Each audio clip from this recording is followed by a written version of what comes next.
अंधकार था, समय से पहले का अंधकार।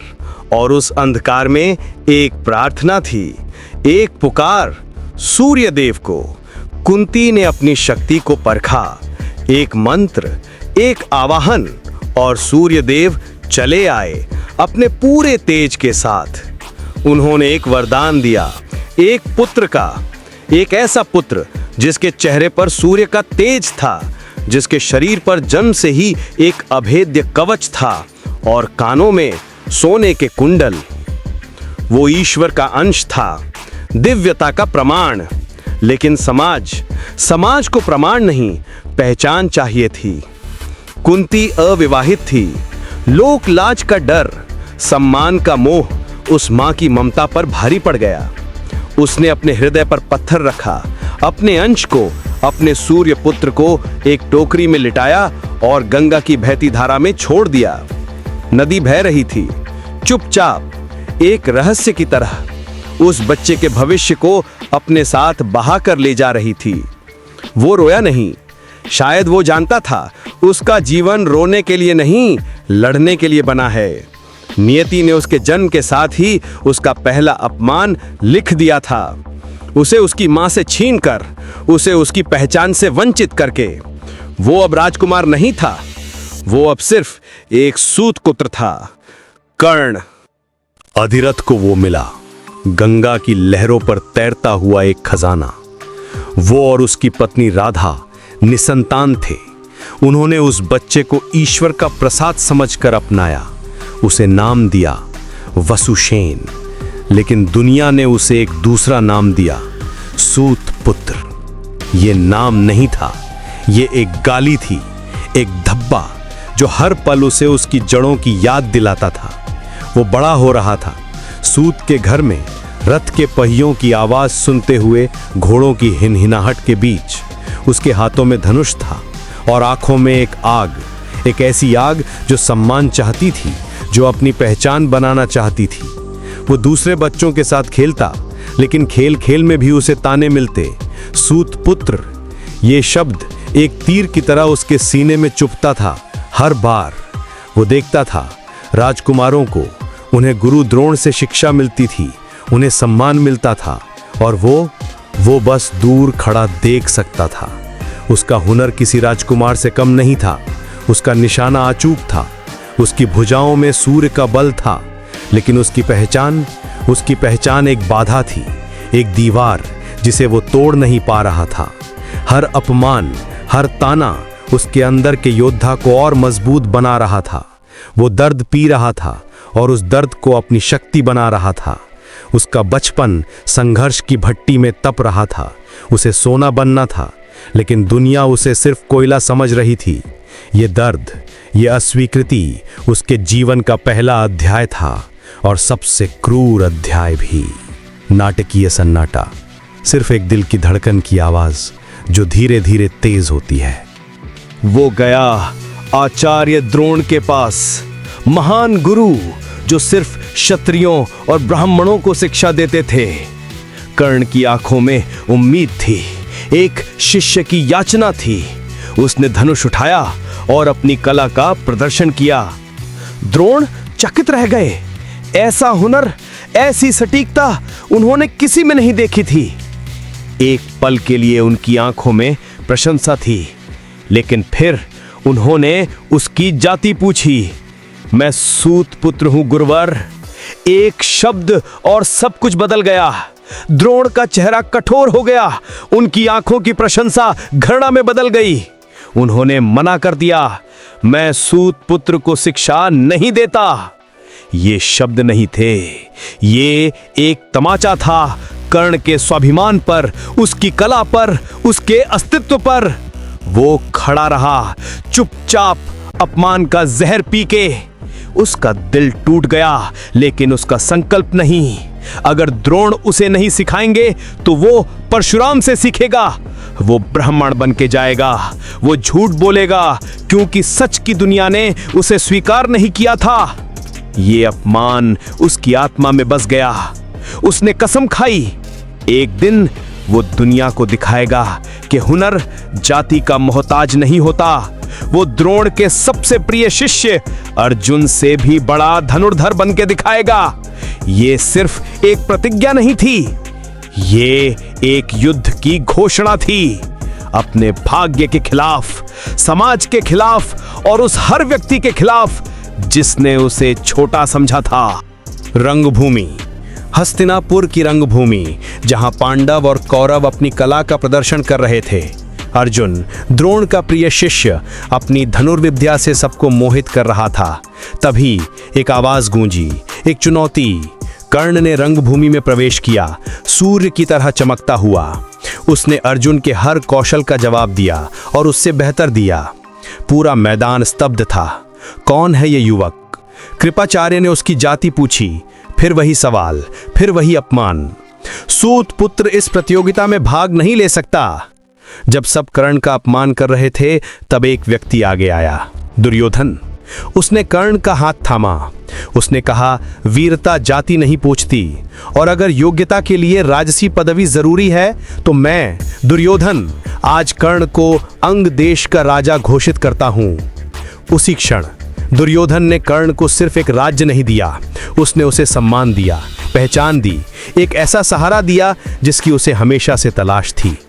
कर्ण की आंखों में कृतज्ञता के आंसू थे। उसने उसी पल दुर्योधन को अपना मित्र मान लिया और वचन दिया कि वो जीवन भर उसके साथ खड़ा रहेगा। ये दोस्ती नहीं थी, ये एक अटूट बंधन था, एक ऐसा बंधन जो धर्म और अधर्म से परे था। कर्ण के लिए दुर्योधन वो इंसान था जिसने उसे तब अपनाया जब पूरी दुनिया ने ठोकर मार दी थी, और इस एहसान का कर्ज वो अपनी जान देकर भी चुकाने को तैयार था। तनाव भरा संगीत जो धीरे धीरे बढ़ता है। अब वो सिर्फ कर्ण नहीं था, वो अंगराज कर्ण था, लेकिन उसकी असली पहचान अर्जुन के प्रतिद्वंद्वी के रूप में बनी। दोनों सर्वश्रेष्ठ थे, दोनों के तरकश में दिव्यास्त्र थे, दोनों का लक्ष्य एक ही था, दुनिया का सर्वश्रेष्ठ धनुर्धर बनना। लेकिन उनकी लड़ाई सिर्फ हुनर की नहीं थी, ये अहंकार की लड़ाई थी, पहचान की लड़ाई थी। अर्जुन के पास सब कुछ था, राजसी खून, गुरु का आशीर्वाद, समाज का सम्मान। कर्ण के पास सिर्फ उसका हुनर था और दुर्योधन का साथ। हर मुलाकात में उनकी आंखों में एक दूसरे के लिए चुनौती होती थी, एक अनकहा युद्ध। द्रौपदी के स्वयंवर में कर्ण ने धनुष उठा लिया था। वो लक्ष्य भेदने ही वाला था, लेकिन द्रौपदी ने उसे रोक दिया। मैं एक सूत पुत्र से विवाह नहीं करूंगी। एक और अपमान, एक और घाव जो अर्जुन के साथ उसके दुश्मनी को और गहरा कर गया था। वो जानता था जब तक अर्जुन है उसे कभी वो सम्मान नहीं मिलेगा जिसका वो हकदार है, और अर्जुन जानता था जब तक कर्ण है उसकी सर्वश्रेष्ठता को हमेशा एक चुनौती मिलती रहेगी। ये प्रतिद्वंदिता महाभारत के युद्ध का केंद्र बनने वाली थी। दो महान योद्धा, एक ही लक्ष्य और नियति जो उन्हें एक दूसरे के खून का प्यासा बना रही थी। कर्ण ने परशुराम से शिक्षा ली, एक ब्राह्मण बनकर। उसने हर अस्त्र का ज्ञान प्राप्त किया। वो एक अपराज्य योद्धा बन चुका था। लेकिन झूठ ज्यादा दिन नहीं टिकता। एक दिन जब परशुराम कर्ण की गोद में सिर रखकर सो रहे थे, एक बिच्छू ने कर्ण की जांघ पर काट लिया। गुरु की नींद ना टूटे इसलिए कर्ण दर्द सहता रहा, खून बहता रहा। जब परशुराम की आंख खुली और उन्होंने खून देखा, वो समझ गए इतना दर्द सहने की क्षमता किसी ब्राह्मण में नहीं हो सकती। वो एक क्षत्रिय है। परशुराम क्रोधित हो गए। धोखे से ज्ञान लेने का दंड उन्होंने कर्ण को श्राप दिया कि जब तुम्हें मेरे दिए हुए ज्ञान की सबसे ज्यादा जरूरत होगी तुम उसे भूल जाओगे। यह पहला श्राप था, नियति का पहला क्रूर मजाक। दूसरा श्राप उसे एक ब्राह्मण ने दिया। जब अनजाने में कर्ण के रथ से एक गाय की बछिया मर गई, ब्राह्मण ने श्राप दिया, जिस तरह तुमने एक असहाय जानवर को मारा है उसी तरह तुम्हारी भी मृत्यु होगी जब तुम सबसे ज्यादा असहाय होगे, जब तुम्हारे रथ का पहिया धरती में धंस जाएगा। और तीसरा श्राप स्वयं धरती माता का। ये श्राप नहीं थे, ये उसकी मृत्यु का षड्यंत्र था जो भाग्य ने बहुत पहले ही रच दिया था।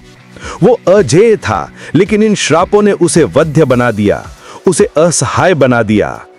और अब ये वक्त आया जब भाग्य ने अपना खेल शुरू किया।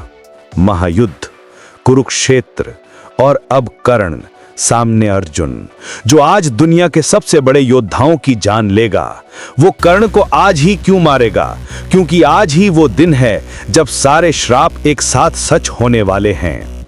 जब सबसे ज्यादा जरूरत होगी वो अपना ज्ञान भूल जाएगा। धरती माता का श्राप भी सच होगा और उसी तरह मरेगा जिस तरह ब्राह्मण ने श्राप दिया था। और आखिरकार ये हुआ भी वैसा ही। युद्ध के मैदान में कर्ण का रथ का पहिया धरती में धंस गया। वो ज्ञान भूल गया। यही तो है कर्ण की कहानी। कुरुक्षेत्र, धर्म क्षेत्र, जहां भाई भाई के खून का प्यासा था। कर्ण दुर्योधन के पक्ष में था, अपने मित्र के लिए, अपने वचन के लिए। वो जानता था कि वो अधर्म के साथ खड़ा है, लेकिन उसके लिए मित्रता ही सबसे बड़ा धर्म था। युद्ध के 17वें दिन उसका सामना अर्जुन से हुआ। वो युद्ध जिसे देखने के लिए देवता भी आकाश में एकत्रित हो गए। बाणों की वर्षा हो रही थी, दिव्यास्त्र चल रहे थे, पूरा आकाश अग्नि और प्रकाश से भर गया था। कर्ण अर्जुन पर भारी पड़ रहा था। उसके हर बाण का अर्जुन के पास कोई जवाब नहीं था।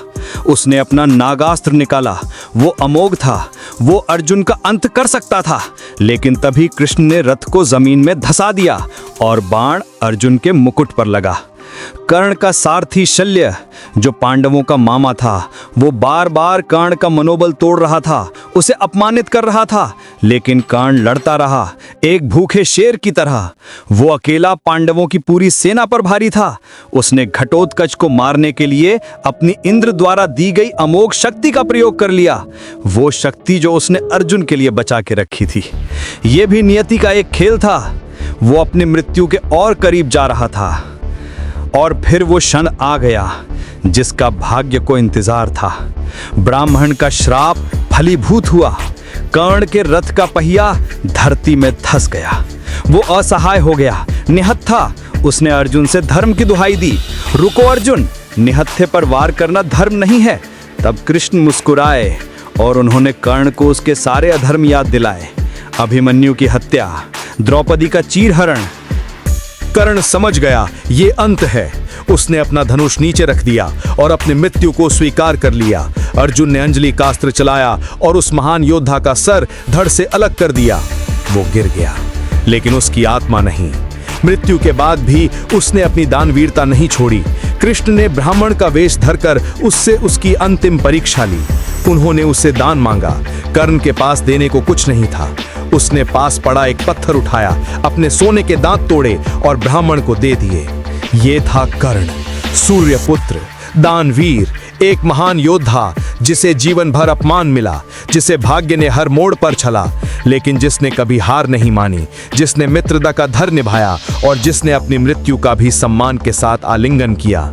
उसकी कहानी सिर्फ एक योद्धा की कहानी नहीं है, ये त्याग की कहानी है, वचन की कहानी है और उस दर्द की कहानी है जो एक इंसान को महान बना देता है। वो इतिहास का सबसे बड़ा ट्रैजिक हीरो था, एक ऐसा नायक जिसकी हार में भी जीत थी और जिसकी मृत्यु में भी जीवन था।